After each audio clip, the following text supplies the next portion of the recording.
Why does the parent need to do this to the child? And again, we could borrow from psychoanalytic theory to try to conceptualize what's happening here. We could speculate that in the alienating parent, there is what we call a narcissistic fantasy. It is one of an ideal sense of the self merged with an ideal other.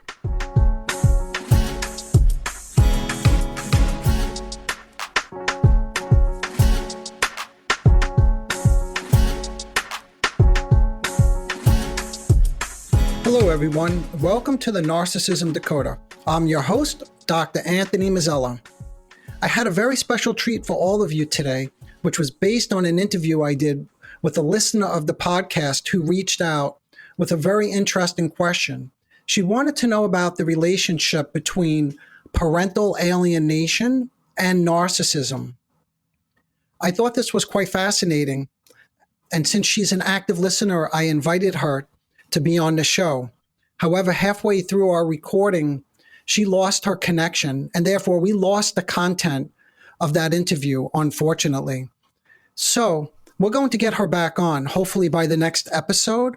But in the meantime, I wanted to give you sort of a teaser or a brief recap of what she and I discussed. The reason I wanted her on the show was also because in talking to her briefly in preparation for the interview, it turns out that this concept of parental alienation, which is a specific type of relationship that a parent gets into with a child after a divorce or a separation, is quite common in my practice, although I didn't have that concept, that specific concept in mind. So without further ado, I want to talk to you again, just briefly about what she and I discussed in order to prepare you for hopefully will be the interview in the next episode. So what is parental alienation? That was the first thing that we discussed.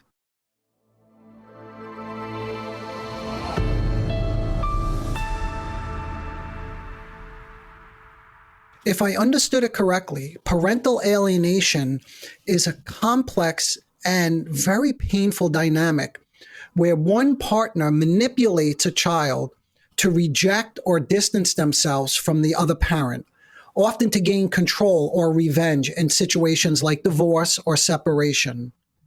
This can lead to intense loyalty conflicts for the child and often involve psychological manipulation, creating a polarized view where there is sort of this alienating parent, right, who is typically idealized, and then the alienated parent who oftentimes is devalued. Now, she did a much better job, of course, describing this because this is who she works with. She works with these parents. But when we opened it up a little bit, we were talking about how this pattern of creating loyalty, and what happens is it creates a great deal of conflict, right? It plays out in the parent-child relationships. But I want to make it clear to all the listeners that this type of manipulation can occur in other close relationships too. It can lead to a polarized view where one person is idealized and the other is devalued, which can be a familiar experience in narcissistic relationships. And just to give a very brief example of this, for instance, a husband can be devalued when the wife overvalues her father's or her family's opinion. So in other words, what gets set up is really what we call a process of splitting, right? And this process of splitting looks something like this. It's like when the alienating parent may split off, for instance, and project their own unresolved anger and resentment to create, again, in the child's mind, the alienated or the devalued partner. So just really practically what this looks like, and this is what she and I were discussing, is something like a parent who constantly complains about the other person. So imagine there's a separation of some sort. The child is, let's just for argument's sake, just say is living with her mother, right? The mother constantly devalues and is critical of the father. In short, that's sort of the essence of it. Okay, so the father then becomes the devalued person And the mother, whom the daughter is living with, becomes the idealized parent. And that's if we're thinking about this in psychoanalytic terms, okay? But then we wanted to go a little bit deeper because this did not yet explain. So, in other words, what we just did was describe the situation of a daughter, for instance, living with her mother, all right? There's this split representation between the mom and the dad, but this does not explain why this mother, for instance, needs to create an alliance with the child where it is kind of like, and I quote, them against the other. And that's the question that I raised and something she and I were trying to figure out. Like, what is this all about? Why is it necessary to do it this way?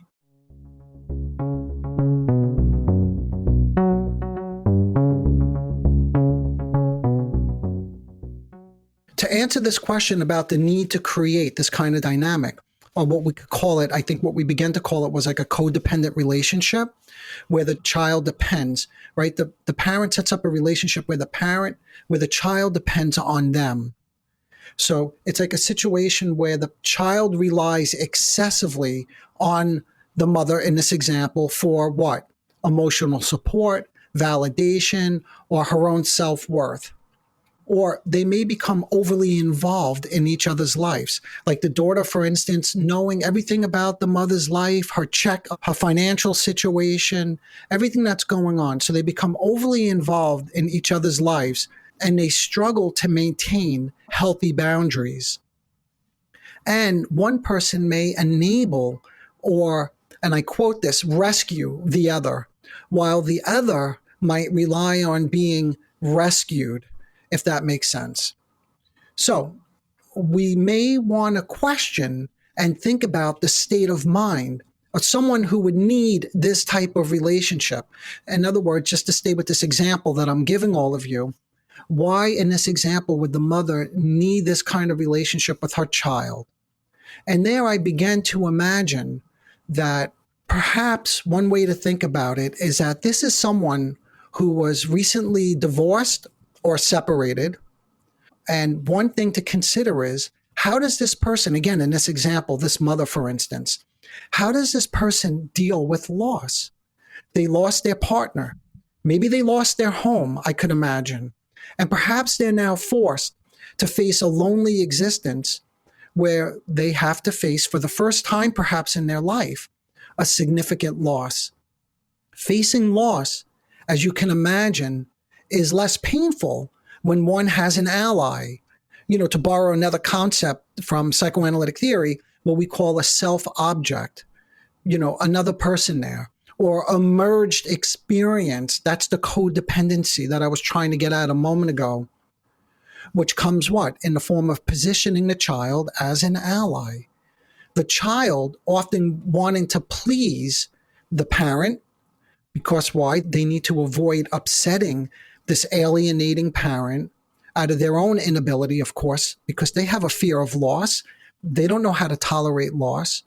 And they don't want to lose this idealized parent because remember, in their mind, this is the good parent. Remember before I spoke about splitting. So what happens then is they may internalize these views of the parent, like of the mother, merge with or identify with this alienating parent and enter into their split world. In other words, the child adopts a split perception of good versus bad parents. The impact on a child can be profound as it distorts their sense of reality and their trust in relationships, I would imagine.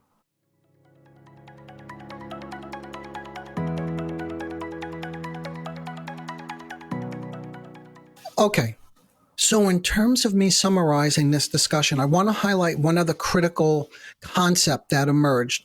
And I just mentioned it a moment ago, but I just want to go into a little bit more detail. So we're talking about or thinking about this in terms of a codependent relationship, a merged, again, I'm thinking in psychoanalytic terms, a relationship where two people are merged, or we can call it codependency. Why is that relevant in a parental alienation, or how is that relevant? That's something I wanted to do a deeper dive into. In other words, I'm still thinking about, or I was still thinking about, why does the parent need to do this to the child? And again, we could borrow from psychoanalytic theory to try to conceptualize what's happening here. We could speculate that in the alienating parent, there is what we call a narcissistic fantasy. It is one of an ideal sense of the self merged with an ideal other.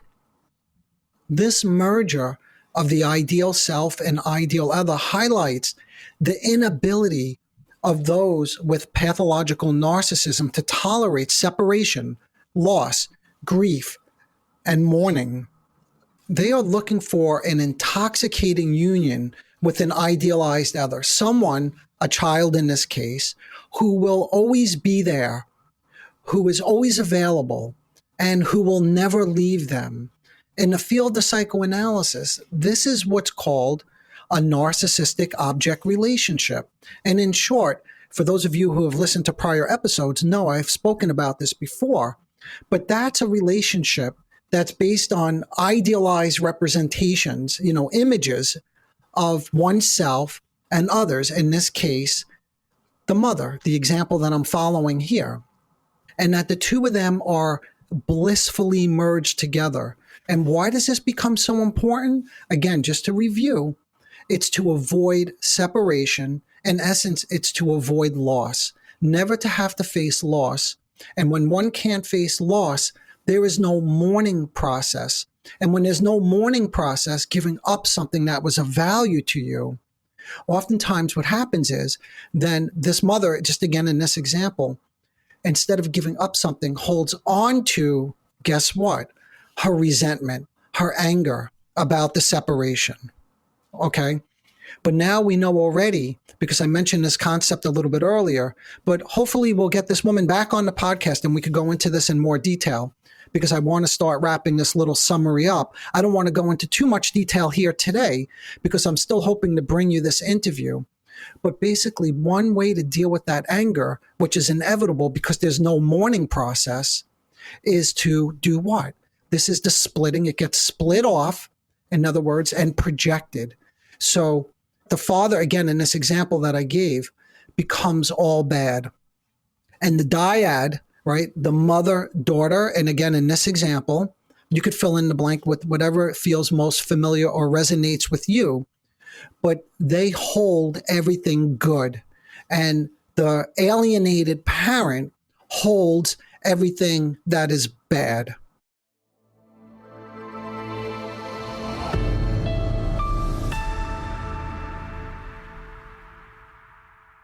Okay, so this magical union is very common in narcissistic relationships. I gave an example of this in an earlier episode where I spoke about a woman, and some of you might remember this, who was reuniting with her abusive mother. And she shared, and I quote her here, "Oh my God, she's going to be my mom. I am the golden child." See, this illustrates she's reuniting with an abusive mother, but how much she's longing for that blissful union where there's going to be this sort of idyllic merger between the two of them. So, in short, to create this blissful experience, this merged codependency with the child, to do this, they set up this split world, and this is what bonds the child to them, where everything bad belongs to that fellow who left. Everything good is right here with me. And this guarantees, right, for the parent, the mother in this example, will never be left again because they're bonding the child to them. And then this is wonderful because they never have to face a painful loss. But you may now be asking, what sort of impact does this have on the child? And how does it influence not just the relationship in this example with the father who left, which we know is going to be quite contentious because he stands for everything bad in the world, but even other relationships in their life. So let me hold off there. I'll let you sort of think that one through a bit. And then when we return, hopefully in the next episode, I'll get into that in more detail. All right, look, I'm going to wrap it up here. I know this was a quick one, But until next time, as always, if you want to reach out, you know how to contact me. If you have any thoughts or questions about this, even if it's really in this early phase, you could tell I'm still putting this all together myself. But if you have any questions or if there's anything specific you want to know about this, shoot me an email and I'll try to include it in that next episode. Okay, bye for now.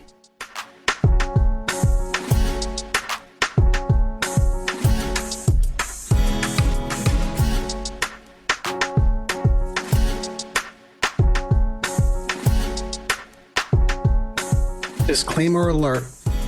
The Narcissism Decoder podcast is provided for general information purposes only.